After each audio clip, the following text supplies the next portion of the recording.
so bad, thanks. Good.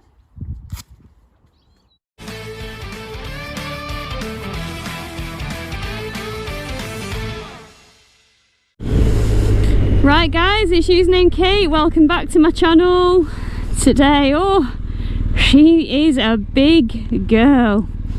I'm on the R1250 GS Adventure TE. It's in the adorable shade of ice grey. It is a seat height reduced one, which translates to chassis lowered to me and you. It isn't just a seat that's low, it is actually the whole shebang. And I just thought, whilst the sun is low in the sky, it's 8 o'clock in the afternoon, or in the evening, should I say 8:30, I just figured that I'd take you on a little ride just to show that these GS Adventures, you shouldn't be intimidated by them. There's literally two options: seat height reduced and standard height.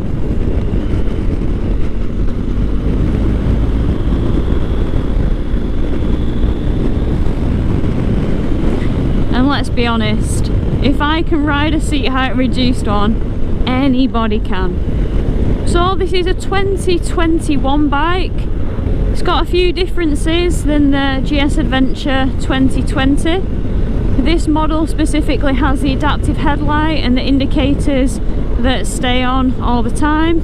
I say that, there's an orange light that's always on them. When you use them and you engage them, they flash. And then obviously when you cancel them, they do act as like a daytime riding light that is on all the time. BMW say it increases visibility. I know there's a lot of mixed feeling about this in the UK.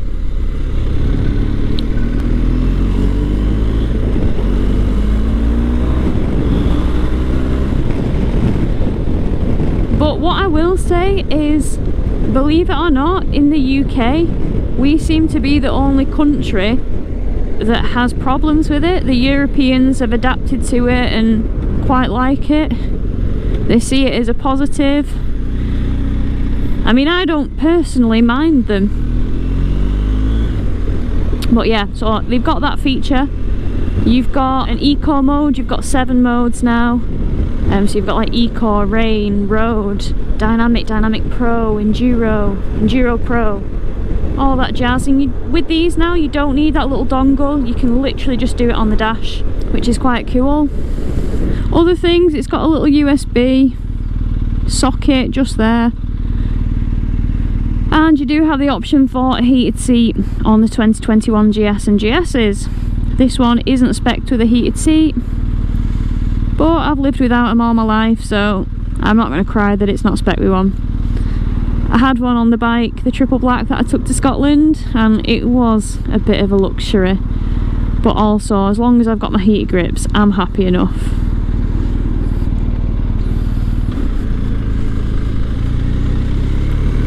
So this one is a R1250 GS Adventure TE. It is the TE spec.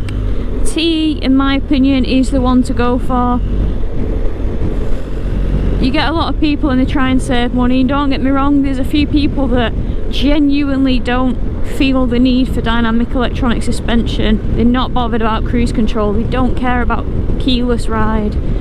But as somebody that sells them, I will tell you that the majority of people, they come in and they say, I want a TE, because for the price you just get everything on there, and well, everything that you could possibly want.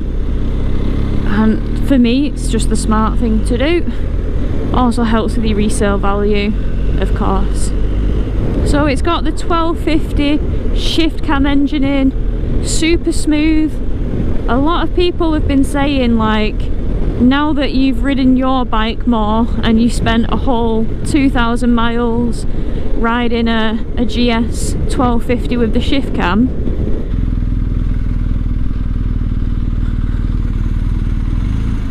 a lot of people say, is there really that big of a difference? And now I can confidently say there is. I still don't think that the 1200 is a bad engine. I mean, it's cracking. But this one is a lot smoother. It does seem a lot quieter. It does seem to have a bit more torque lower down and sort of through the rev range itself.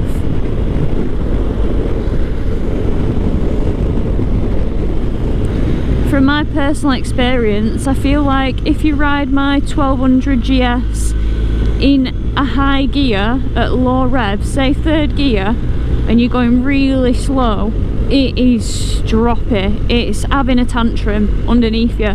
Bah, bah, bah, bah, bah. Like, it's just begging to go into a lower gear. But I feel like you can definitely get away with like lower revs in higher gears, and it complains a little less, the 1250 does. So that would be my obvious observations. GS Adventure, so unlike the GS, you've got a little hidey hole here. Perfect for like toll money, you know, stuff like that, little hidey hole. Wow, look at that view. We've got the circus that's come to town. Tell you what, they throw them things up fast, don't they? Having said that though, if you have years and years of experience putting them up, you're going to be pretty fast at them. Normally I'd do a shortcut, but we've just gone on to green, so I will behave myself.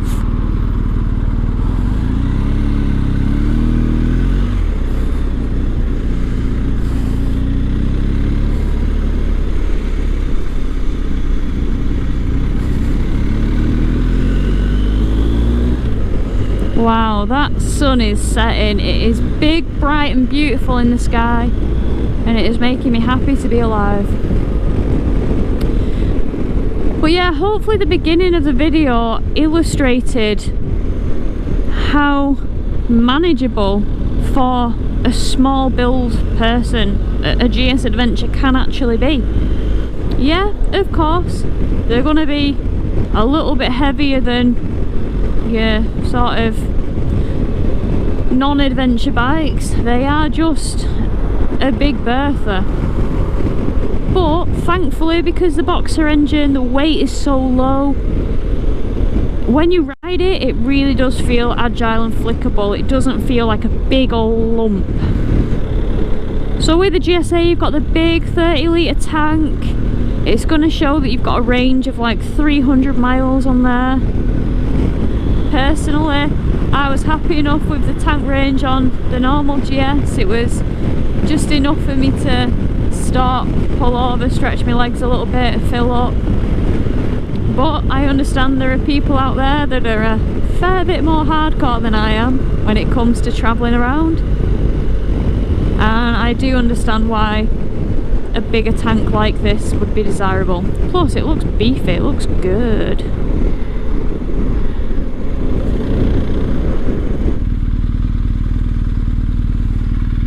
Do you know what, I've just realised I've gone the wrong way. I'll go this way.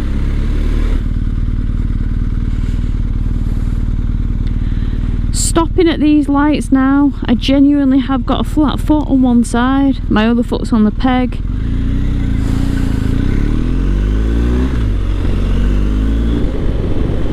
Now this bike is equipped with Michelin Anarchies, and I'm genuinely not the biggest fan of an Anarchy, just with how it rides. This isn't disrespectful to Michelin in any way, because they do have a lot of great tyres. For example, like Road 5s, you know, they're cracking and they're amazing in the wet. But the Anarchy just doesn't really tickle me pickle. So I'll probably just go over Rivington again. I know, guys, I'm sorry there's not much variance in these videos. It's just working the hours that I bloody work. It's hard to kind of get anywhere far away when you've got other responsibilities that you need to attend to. So I'm trying my best. The girl's trying her best. But no, I was absolutely made up when work said they got one of these, a seat height reduced one on demo.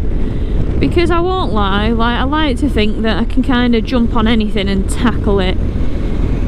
But I've got to say, like, Mike's Hypermotard at 870mm was me kind of at the edge of my limits of comfort. Capable, and did it. Wholly comfortable, no, not quite. So with the GS Adventure, a standard height one is 890mm or 910mm, totally depending on what setting you have your seat in. So combined with the fact that it is an absolute tank, for me, I just personally wouldn't want to ride a GS Adventure full height. I'd be hopping around. If I just lost my footing in that weight when I don't even have a cat in hell's chance. And that's just why I personally wouldn't ride a GSA. But when they got this little gem on demo, I thought, yes, I've got to get a video. I've not had a chance to ride a seat height reduced GSA. I mean, the physicality of this bike, it is big and I am small, but it's totally manageable.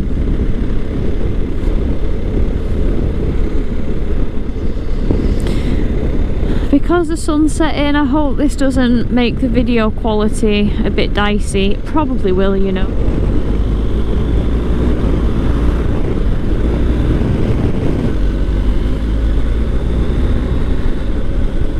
I'm quick shifting, I'm not lunging, that's a good sign. I'm in 5th gear now.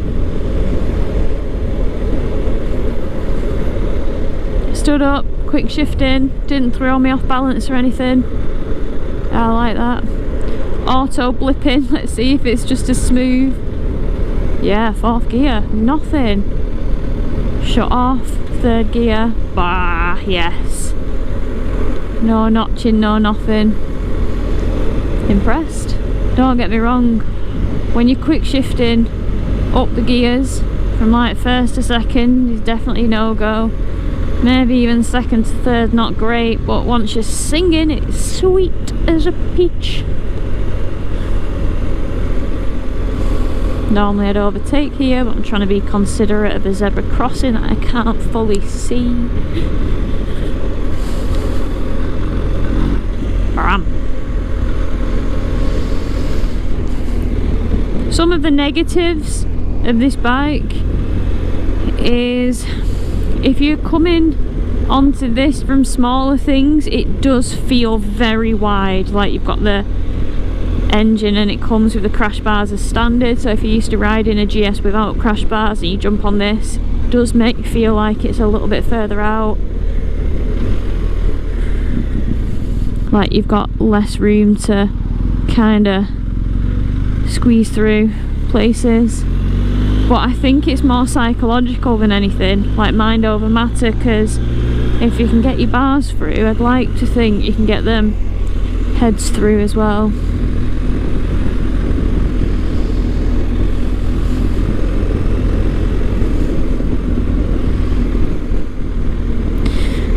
Road ahead closed. Well, this might have absolutely scuppered my plans.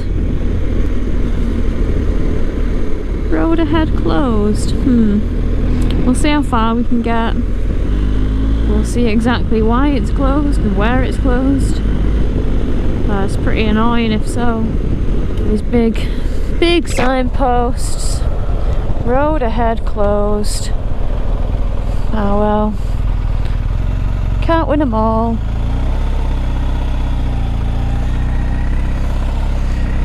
Oh, that's gutting. Grumpy Kate. I wonder if there's another way off the top of my head how to get there. But then if it's closed that way, it's going to be difficult to come back. I don't know how to get to Rivy that way.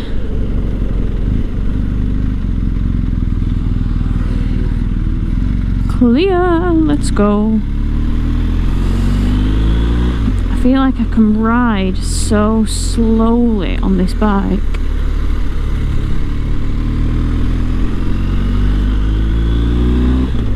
Like if you need to just not put your feet down and just cruise so slowly, it's so planted, it's so stable. A bit gutted that Rivy's closed, or the road to Rivy is. There's gotta be other ways, I just don't know them. Like, you're only there. You're only there. I bet I'm gonna have loads of people shouting at me in this.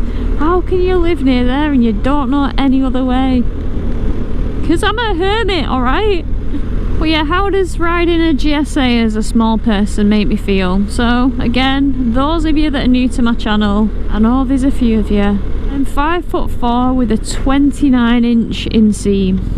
I do have the benefit that I sell BMWs for a living, so you do get very confident when thrown in at the deep end how to manhandle these big old beasts and kind of make them your bitch. What I would say is, anybody sort of worried that they couldn't handle a GS and would really like to try, what I'd say is go into your dealer, your local dealer, ask them for a seat height reduced bike, tell them to put it in the lowest suspension, put it on the lowest seat setting, and just trust yourself, have the confidence to know that you can boss this. If that bloody blonde midget from Manchester can boss it, I certainly can. That's what you need to think. Do you know what? Mike's going to be cursing me. It's like 9 o'clock. I've come home, I've gone straight out on the bike. I've not made tea. And let's not get it twisted, right? He's capable of making his own tea. I'm not some traditional domesticated woman that's got to go home and cook the tea and clean. But the poor guy's lost a damn finger. He's lost a finger and he can't do much. So I've got to help him. I've got to pull my weight a bit. Do you know what, guys? I'm kind of pushed for time. I've got to be up really early for a launch tomorrow. It's 9 o'clock. I need to get my stuff on charge. I'm gonna have to make the painful decision to head home, because I really do need to get my life together for tomorrow, which is gutting because I really wanted to take it over some twisty roads so that you guys could kind of see what it's packing. But since that's not going to happen today, guys, drop a comment where you want to see me ride the GSA, because I'm pretty sure you're all bored of Rivington. There's only so much watching of Rivington you can do. So tell me where you want to see me ride a GSA. Ram bam bam, yes. Come on, GS. You sound sexy.